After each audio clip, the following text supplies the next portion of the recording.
नमस्कार, स्वागत है आपका जनता टीवी में। मैं हूं आपके साथ सचिन चौहान। प्रधानमंत्री नरेंद्र मोदी 17 जुलाई को जींद से हाइड्रोजन ट्रेन को हरी झंडी दिखाकर रवाना करेंगे, जिसे लेकर पूर्व वित्त मंत्री कैप्टन अभिमन्यु ने बाकायदा प्रेस कॉन्फ्रेंस की है और विशेष जानकारी साझा की है। उन्होंने कहा कि 17 जुलाई इतिहास बनेगा और जींद का नाम बच्चे बच्चे अपने पेपरों में भी लिखते हुए नजर आएंगे। जब भी कोई भी एग्जाम होगा, हाइड्रोजन ट्रेन कब चली तो जींद का नाम भी आएगा। कैप्टन अभिमन्यु ने कहा कि 17 जुलाई के बाद जींद अपने आप में एक इतिहास बनने वाला है। उन्होंने यह भी कहा कि प्रधानमंत्री नरेंद्र मोदी का जींद और हरियाणा से एक अलग ही लगाव है। पानीपत से मोदी जी ने बेटी बचाओ बेटी पढ़ाओ का नारा दिया।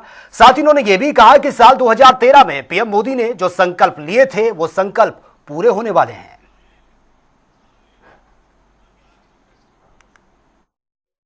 जैसा कि आप जानते हैं कि आगामी 17 जुलाई को भारत के यशस्वी प्रधानमंत्री, दुनिया के सर्वाधिक लोकप्रिय जननेता और पूरे विश्व में एक सर्वमान्य प्रभावशाली नेतृत्व के तौर पर जिन्होंने अपनी पहचान बनाई है, श्रद्धेय श्रीमान नरेंद्र मोदी जी, वह हमारे जींद शहर में, हमारे जींद जिले में पधार करके बहुत बड़ी सौगात देने वाले। जींद का अपना एक महत्व है, केवल राजनीति के अंदर ही महत्व नहीं है, जींद का अपना एक ऐतिहासिक महत्व है। और 17 जुलाई के बाद जींद दुनिया के इतिहास में एक नया अपना मील का पत्थर एक बनाने का काम करेगा कि हिंदुस्तान के किसी भी कोने में बच्चों की परीक्षा में जब सवाल पूछा जाएगा कि भारत में पहली हाइड्रोजन ट्रेन कहां से कहां और कब चली थी,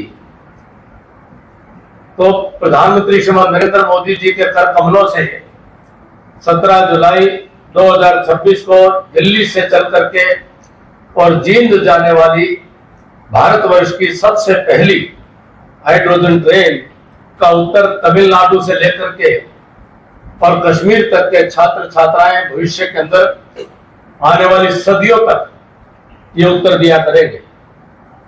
क्योंकि हाइड्रोजन ट्रेन की जो प्रणाली है, यह अपने आप में एक वैज्ञानिक चमत्कार भी है। और वहीं नारनौल में कार्यकर्ताओं को संबोधित करते हुए पूर्व वित्त मंत्री कैप्टन अभिमन्यु ने कहा कि 17 जुलाई को जींद की धरती से विकास के नए युग की शुरुआत होने जा रही है, जहां प्रधानमंत्री नरेंद्र मोदी 17 जुलाई को जींद में देश की पहली हाइड्रोजन ट्रेन को हरी झंडी दिखाकर रवाना करेंगे और यह जींद के लिए ऐतिहासिक पल होगा।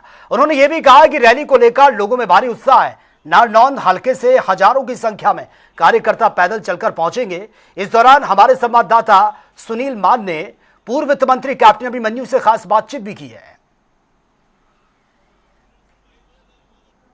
जींद में देश के प्रधानमंत्री नरेंद्र मोदी जी पहुंच रहे हैं और उस दिन को लेकर लोगों में भारी उत्साह है। इसी को लेकर प्रदेश के पूर्व वित्त मंत्री कैप्टन अभिमन्यु जी हमारे साथ हैं, रैली को लेकर बातचीत करेंगे। सर, 17 तारीख को देश के प्रधानमंत्री नरेंद्र मोदी जी जींद में आ रहे हैं, इसको लेकर लोगों में कैसा उत्साह है?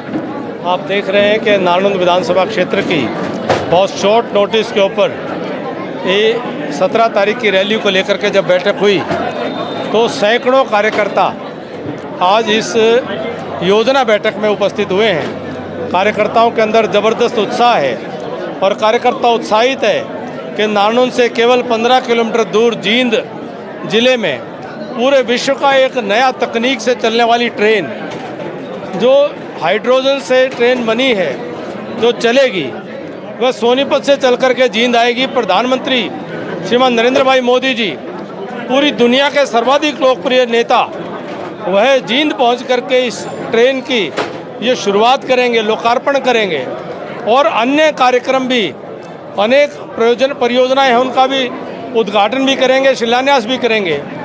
तो नारनौल का कार्यकर्ता बहुत उत्साहित है।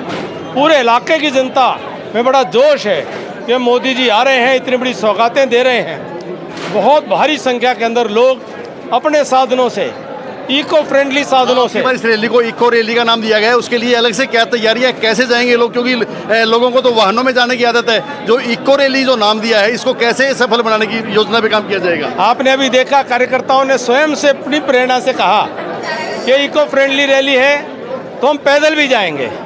कार्यकर्ताओं ने कहा साइकिल लेकर के जाएंगे, रिक्शा से जाएंगे, बैलगाड़ी से जाएंगे, झोटा बग्गी से जाएंगे, या सीएनजी और ई व्हीकल लेकर के जाएंगे, ई स्कूटी से जाएंगे, ई रिक्शा से जाएंगे। कार्यकर्ता बहुत उत्साहित हैं अपने प्रयासों से जनता को साथ लेकर के, और एक विशाल रैली जींद के अंदर करने वाले हैं। जी आपने कहा कि पैदल जाएंगे, लोग तो गाड़ियों में नहीं बैठ के जाते, पैदल कैसे जाएंगे, कैसे संभव हो पाएगा? ये मोदी जी को लेकर के पूरे इलाके के अंदर प्यार है कि वो पूरे देश को दुनिया में मजबूत करते हुए जा रहे हैं, भारत को विकसित राष्ट्र बनाने की दिशा में लेकर के जा रहे हैं। लोग उनके प्यार में, उनकी मोहब्बत में उनसे मिलने, उनको देखने सुनने के लिए पैदल ही जाएंगे। जी अगर बात करें नानू दल के से कितने कार्यकर्ता जाएंगे और उसके लिए क्या व्यवस्थाएं रहेंगी? देखिए, नानन से तो हजारों लोग जाएंगे, आम जनता जाने के लिए इच्छुक है, आम जनता जाएगी, हजारों लोग जाएंगे। जी फिर उसके लिए व्यवस्थाएं वगैरह क्या रहेंगी कि भाई कैसे पैदल जाएंगे, कितने लोग अलग अलग गाड़ियों में जाएंगे? सब अपने साधन से जाएंगे, पैदल से लेकर के, और जो भी कोई इको फ्रेंडली साधन मिलेगा उससे जाएंगे। जी लोगों में खासा उत्साह है कि भाई मोदी जाएंगे, प्रदेश को और भी सौगातें देंगे, जैसे काफ़ी चीज़ों का लोग करेंगे। और भी कोई उम्मीद है लोगों को कि भाई प्रदेश में आगे कुछ लोगों को बड़ी सौगात दे सकते हैं? निश्चित तौर पर जब देश के इतने बड़े हमारे प्रधानमंत्री आ रहे हों तो पूरे हरियाणा प्रदेश को बहुत सौगातें देने वाले हैं। जी कुछ सोशल मीडिया पे प्रचार चल रहा है कि जींद की टूटी हुई सड़कें दिखा रहे हैं, कुछ जींद की ऐसी चीज़ें दिखा रहे हैं कि भाई अब इन चीज़ों को ठीक किया जा रहा है, ऐसा क्यों होता है? देखो, जिसकी जैसी नज़र है उसकी तो वहीं जाएगी। जी तो ये तो जिसकी जो नज़र है उसने वही देखना है, तो उनको देखने दो। तो जींद नानू हल्के काफ़ी नज़दीक पड़ता है, तो नानू की जनसंख्या जो जनता है वहाँ पे पहुँच के जो कार्यकर्ता हैं नंबर 1 रहने वाले हैं क्या? अलग ही दिखाई देगा आपको। जी ये थे प्रदेश के पूर्व वित्त मंत्री कैप्टन बिन्नू। इन्होंने कहा है कि भाई रैली में जो है ना नानू हल्के का जलवा अलग ही दिखाने को मिलेगा, और ये तो आने वाली 17 तारीख को ही आपको देखने को मिलेगा।